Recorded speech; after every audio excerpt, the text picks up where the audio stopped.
Flow metrics, how they can reveal the current state of your workflow. In today's video, we're diving into flow metrics, what they are, why they matter, and how they can shine a light on the health of your software development workflow. We'll talk about the key flow metrics like cycle time, throughput, and work in progress. We will take a look at how they help spot bottlenecks and inefficiencies. Plus, we'll mention how tools like DevStats can track these metrics to help your team improve. Let's get started. What are flow metrics and why should you care? Think of flow metrics as a health report for your development process. They are measures that show how work flows through your system from the moment you start a task when it's delivered. Flow metrics tell us things like how fast we're delivering, how much work is in progress, and where work might be getting stuck. In other words, flow metrics show the state of your product and process.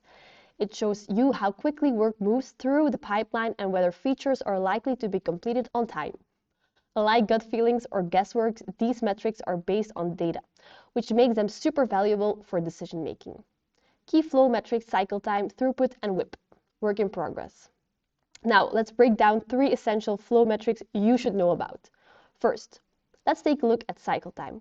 Cycle time measures how long it takes to complete a work item from start to finish. Essentially, once you begin work on a task until you deliver it, it's like a speedometer for your workflow. A shorter cycle time means you're delivering value faster. Next, the throughput metric is all about how much work gets done in a given time frame. It's usually defined as a number of work items completed per unit of time. This metric is useful for understanding your team's capacity and predicting how much work you can get done in the future. If you notice your throughput dropping over time, it could be a sign of a problem. On the flip side, steadily increasing throughput can indicate the team is improving or benefiting from process enhancement. Therefore, it's a direct indicator of team productivity. And let's also look at work in progress. Work in progress represents how many items are currently in progress. These are items that have been started but not yet finished. It's essentially a snapshot of all the ongoing work at any given moment. It's important to keep an eye on the work in progress metric because too much WIP often leads to inefficiency. High WIP can mean people are multitasking or work is idle in queues, which usually slows everything down.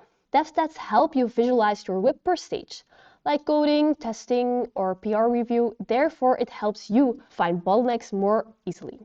In short, these 3 metrics work together to give you a picture of your workflow state. Now that we know what these metrics are, how do we use them to actually improve our workflow? Here are a few practical tips and strategies. Tip 1. Limit your work in progress. It might sound counterintuitive, but doing less at once can help you get more done overall. When teams put too much on their plate simultaneously, a lot of work gets started and lingers unfinished. To solve this limit WIP, say developers can only have 2 tasks on their plate at the same time. Tip 2. Monitor flow metrics. Make it a habit to review your flow metrics regularly. For example, in retrospectives or weekly team syncs, if you see a spike in cycle time or a heap of work accumulating in one stage, treat it like a flashing warning light. The faster you resolve a bottleneck, the less impact it has on an overall delivery.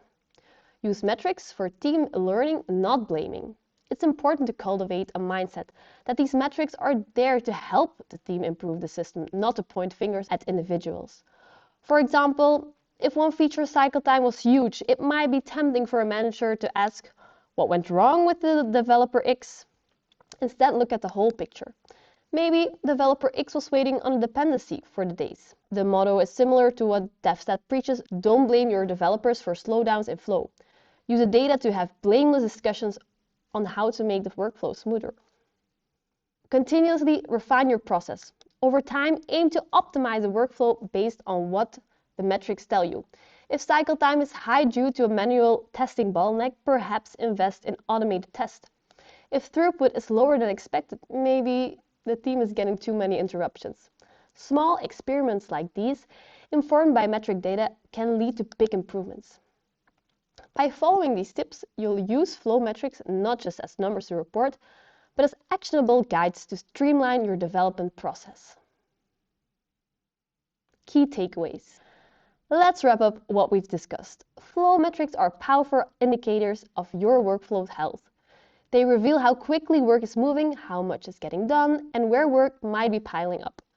By keeping an eye on these metrics, you can catch bottlenecks and blockers early.